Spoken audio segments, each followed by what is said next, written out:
respirare. Ora abbandonati. Che cosa vedi?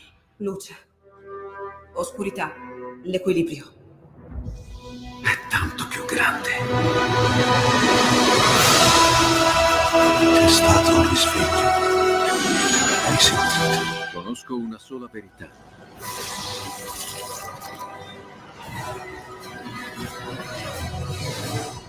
Movie Time ti fa entrare nel vivo del cinema, ti fa sentire come se fossi tu il protagonista del grande schermo.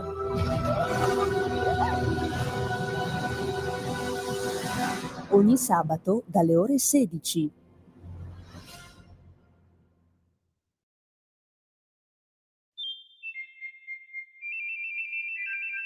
Va ora in onda La Grande Città con Carla De Bernardi. E diamo subito la linea a Giulio Cainarca. E a Carla De Bernardi, che dovrebbe essere in collegamento telefonico con noi questa mattina. Buongiorno Carla. In questo momento io non ti sento, però presumo che il collegamento telefonico sia stato stabilito, o a meno che sia caduto. Proviamo subito a richiamarla. Bene, proviamo subito a richiamare Carla De Bernardi, intanto diamo un'occhiata all'aggiornamento dell'agenzia ANSA di stamani. Le fiamme avvolgono anche Corfù, un'altra isola greca a fuoco, evacuati 17 villaggi. La Guardia Costiera ha salvato 59 persone nella località di Nisaki, evacuate dall'isola 2500 persone. Non solo a Rodi dunque, ma anche a Corfù il fuoco, residenti e turisti allontanati dalle aree vicine al fronte dell'incendio. Un vasto incendio che è scoppiato ieri pomeriggio con diversi focolai nella zona di Peritia a nord di Corfù, isola greca del Mar Ionio. Lo riferiscono i media di Atene citando le autorità locali che hanno evacuato 17 villaggi. La Guardia Costiera ha portato in salvo 59 persone che si trovavano sulla spiaggia di Nisaki. I pompieri hanno lavorato per tutta la notte per impedire che le fiamme raggiungessero le abitazioni. Circa 2500 persone sono state evacuate dall'isola di Corfù durante la notte a causa di incendi, hanno riferito i vigili del fuoco. Per motivi di sicurezza, residenti e turisti sono stati allontanati dalle aree vicine al fronte dell'incendio e trasferiti allo stadio Agios Marcos e al teatro municipale di Corfù. E questa è la notizia che apre la prima pagina dell'agenzia ANSA. Vediamo se siamo riusciti a stabilire il collegamento telefonico con Carla De Bernardi. Buongiorno Carla. Buongiorno, scusate, c'erano difficoltà perché sono sul telefonino oggi, perché sono in vacanza. Sì, ce l'avevi anticipato. Comunque, Vedi che c'è dietro un giardinetto. Intanto ben trovata, buon lunedì, buona settimana. Carla. Buongiorno a tutti. C'è stato questo grande incendio in Grecia?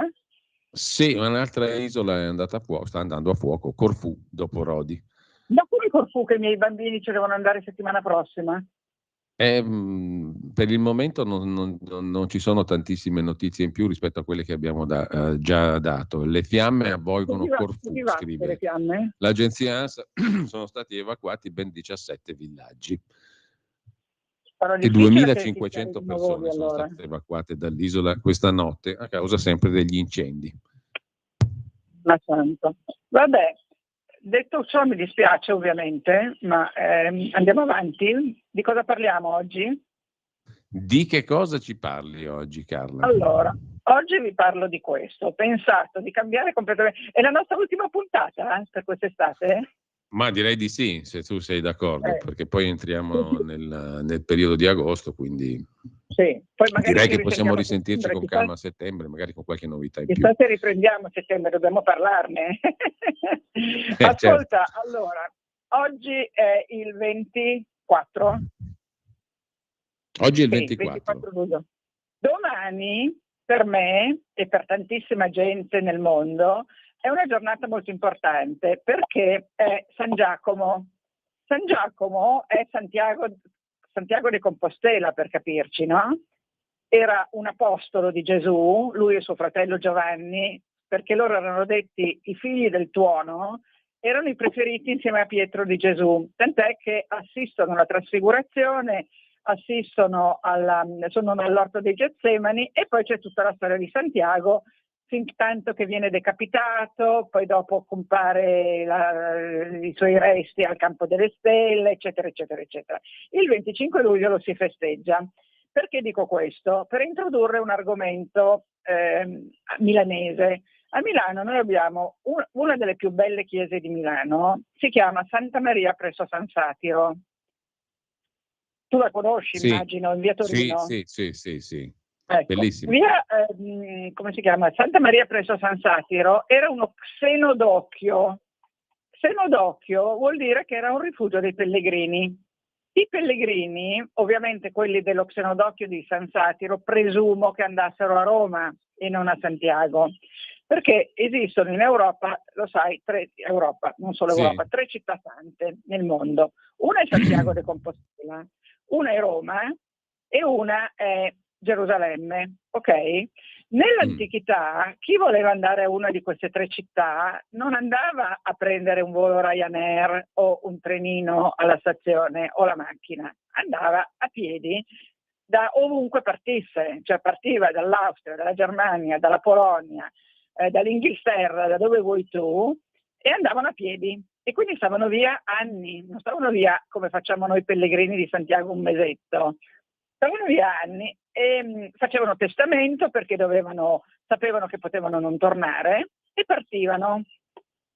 E andavano appunto in queste 3 direzioni. Tra l'altro si può andare a Gerusalemme direttamente scendendo dalle coste est, no, orientali, ma si può andare a Gerusalemme, si andava all'epoca anche passando da Roma, poi andando a Brindisi, imbarcandosi a Brindisi, non so su che tipo di navi, e si andava a Gerusalemme. Oppure si poteva andare, sempre arrivando da tutta Europa, si poteva andare a portarsi in Francia e poi andare a Santiago de Compostela, nella Galizia. Sì. Tutte queste strade europee dei cammini sono quelle che hanno fatto dire a Goethe che l'Europa si è fatta andando a Compostela. Quindi vediamo che è un preambolo molto importante questo dei cammini per fare appunto l'unità d'Europa. Tu immagina che i camminatori partivano con la loro scarsella, con le loro monete d'oro, e chi è che li difendeva dai predoni e dai ladri, oltre che dai lupi? I famosi cavalieri, che potevano essere i cavalieri templari, che poi sono stati espulsi dalla Francia, da Francesco I, dalla Spagna, e da Francesco I di Francia, che gli ha voluto portare via i loro beni perché erano ricchissimi i templari, e i cavalieri di San Giovanni. Tutti questi cavalieri qua scortavano i pellegrini e facevano la spola tra una città e l'altra, per cui portavano le notizie. Quindi erano praticamente l'intelligence dell'epoca, no? Perché arrivavano a Genova, vedevano che era arrivata una nave che aveva portato la peste e correvano a cavallo per tutta Europa a raccontare che non bisognava andare a Genova e cose così. E quindi questi pellegrini avevano questo supporto dei cavalieri o templari appunto di San Giovanni.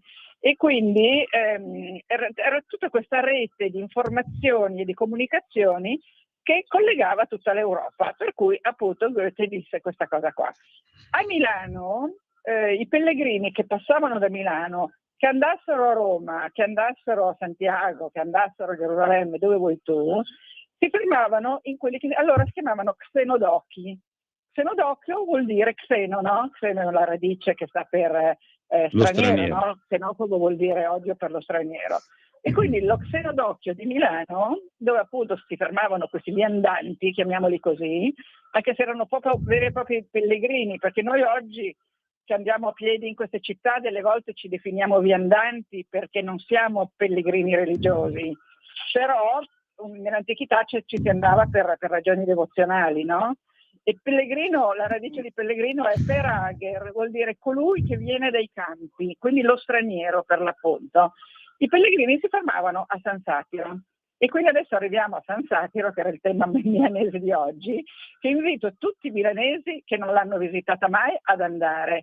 E anche chi viene da fuori Milano, non manchi San Satiro, perché San Satiro è insieme a Santa Maria delle Grazie e ad altre chiese, sicuramente insieme al Duomo, ma lei è piccola, è una piccola chiesa, non è grande come le basiliche appunto che ho nominato, e quindi è Sì. veramente un gioiello. Nasce intorno all'anno 800 per volere di Ansperto, che era il signore di Milano, erano i vescovi guerrieri, no? Ansperto, e poi è sede di un miracolo, perché c'è un signore ubriaco che ha perso ai dadi, che si arrabbia e accoltella la Madonna, una Madonnina che c'era fuori da San Satiro, e la Madonnina sanguina.